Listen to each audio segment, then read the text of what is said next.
Welcome to Luca is a Billionaire, where the only thing I invest in is your answers. In this video, I will explain how to achieve a wolf cut for men.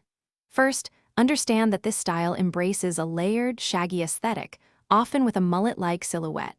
You will need hair that is at least 4 to 6 inches long on top and around 3 to 5 inches on the sides and back to start.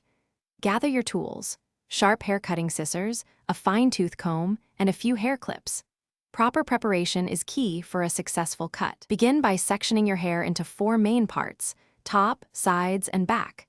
Start with the top section, pulling small 1-inch subsections straight up.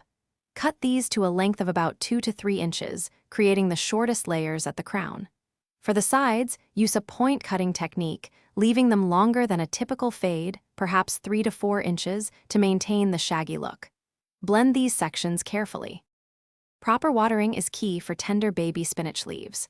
Water deeply and regularly, especially during dry spells, to keep the soil consistently moist.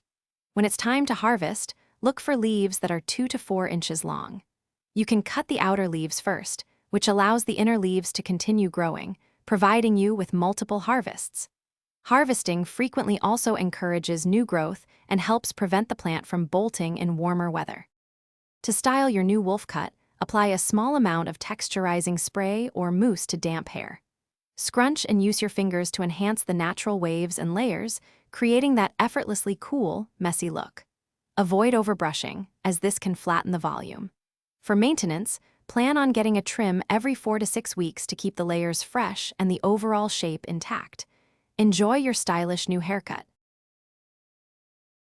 Thanks for watching and please subscribe. It's the best investment you'll ever make.